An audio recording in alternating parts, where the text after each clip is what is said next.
नमस्कार साथियों, आज हम दो महत्वपूर्ण अवधारणाओं के बारे में चर्चा करेंगे। पहली है सिग्निफिकेंट अदर, विशिष्ट अन्य, और दूसरी है जनरलाइज अदर, सामान्य अन्य। ये दोनों ही सामाजिकरण के लिए प्रयुक्त होने वाली अवधारणाएं हैं।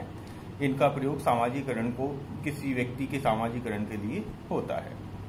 सबसे पहले आते हैं सिग्निफिकेंट अदर या विशिष्ट अदर। यह अवधारणा H.S. सुलिवन द्वारा दी गई थी। इस अवधारणा में उन व्यक्तियों को शामिल किया जाता है, या सुलिवन ने उन व्यक्तियों के लिए यह अवधारणा दी है जिनके बारे में हमें थोड़ा बहुत ज्ञान है, थोड़ी बहुत जानकारी होती है। जब हमें उनके प्रति थोड़ी बहुत जानकारी होती है तो हम उसी जानकारी के आधार पर उनके प्रति अपनी धारणा बनाते हैं और वैसा ही उनके साथ व्यवहार करने का प्रयास करते हैं। इसको सुलिवन विशिष्टीकृत अन्य बोलते हैं।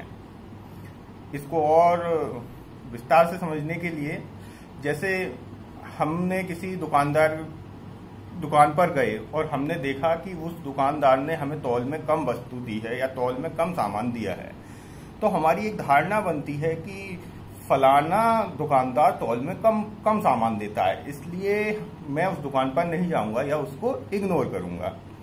या उस दुकानदार ने मुझे वहां पर फोन से बात करने के लिए मना कर दिया था, तो मैं उसकी दुकान पर जाऊंगा, तो उसकी दुकान पर जाकर मैं फोन से बात नहीं करूंगा। इस प्रकार की हमने धारणा उस दुकानदार के परिप्रेक्ष्य में बनाई। जितना हम उसको जानते हैं कि वो तौल में कम देता है, तो हम उसकी दुकान को अवॉइड करने की कोशिश करेंगे। हम जानते हैं कि वह वहां पर फोन पर बात नहीं करने देता, तो हम उसकी दुकान पर जाकर फोन पर बात नहीं करेंगे। एक विशिष्ट व्यक्ति के प्रति जितना हमें जानकारी है, उसके आधार पर जब हम कोई धारणा बनाते हैं तो वह विशिष्टीकृत अन्य कहलाती है। जैसे एक टीचर है, आप उसके पास गए, उसने आपको डांट दिया कभी, तो आपकी उसके प्रति धारणा बन गई, ये टीचर तो डांटता है, मतलब विशिष्टीकृत अन्य। आप उस टीचर से कि जैसे क्लास हुई आप बंक मार दिया, वो इधर से आया, आप वहां से बाहर निकल गए। किसी विशिष्ट व्यक्ति के प्रति जब हम अपनी धारणा बनाते हैं तो वह हमारी विशिष्टीकृत अन्य या सिग्निफिकेंट अदर कहलाती है। इसकी अवधारणा H.S. सुलिवन द्वारा दी गई थी। अब आते हैं जनरलाइज अदर, जिसको सामान्यीकृत अन्य भी बोलते हैं। यह बहुत ही महत्वपूर्ण अवधारणा है और मीड द्वारा सामाजिकरण की अवधारणा में इसका प्रयोग किया गया है। जनरलाइज अदर से आशय है कि व्यक्ति जब एक व्यक्ति के बारे में धारणा बनाता है तो विशिष्टीकृत अदर होता है, और जब व्यक्ति कोई धारणा अनेकों व्यक्तियों के लिए बनाता है तो वह जनरलाइज अदर कहलाता है। जैसे आप किसी हॉस्पिटल में जाके शोर मचाते हो, तो हॉस्पिटल का जो मैनेजमेंट है वो आपको टोक देगा कि ये हॉस्पिटल है, यहाँ पर शोर नहीं मचाना चाहिए। आप दूसरे हॉस्पिटल में जाते हो कि इस हॉस्पिटल में नहीं, पहले तो वो आपका विशिष्टीकृत अन्य हो गया कि ऐसे हॉस्पिटल में नहीं जाऊंगा जहां मुझे शोर करने से रोका जा रहा है।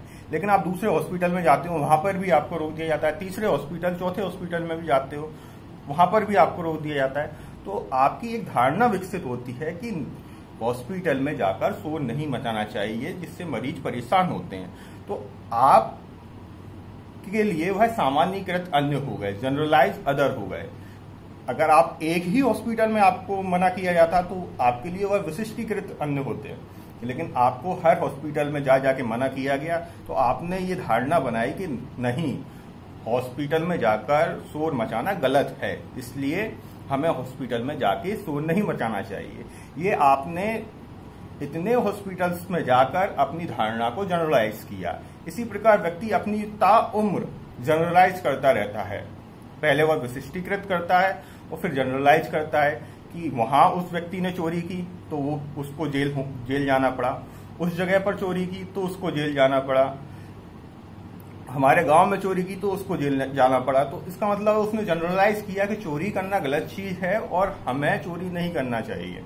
ये जनरलाइज हुआ।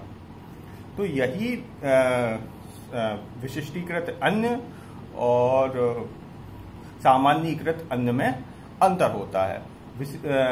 सामान्यीकृत अन्य के ही द्वारा व्यक्ति सामाजिकरण सीखता है। सबसे पहले विशिष्टीकृत अन्य के द्वारा सीखता है, और जब विशिष्टीकृत अन्य जैसे ही व्यवहार उसे और जगह मिलता है तो वह सामान्यीकरण करता है और वह उसका सामान्यीकृत अन्य हो जाता है। सामान्यीकृत अन्य के द्वारा ही वह भूमिकाओं के संपादन में सक्षम होता है कि कौन सी भूमिका कब करनी चाहिए। वह सामान्यीकृत अन्य के द्वारा ही यह सीखता है कि जब क्लास में टीचर आते हैं तो हमें खड़े हो जाना चाहिए। मतलब स्टूडेंट की भूमिका निभाने के लिए वह सक्षम हो रहा है। अगर वह सामान्यीकरण ना करे कि लोग टीचर के आने पे खड़े हो रहे हैं, मैं नहीं होऊंगा, तो वो उस भूमिका को नहीं निभा पाएगा। लेकिन वह भूमिका क्यों निभा पा रहा है? क्योंकि वह अन्य स्टूडेंटों के सापेक्ष अपना सामान्यीकृत अन्य कर रहा है। धन्यवाद।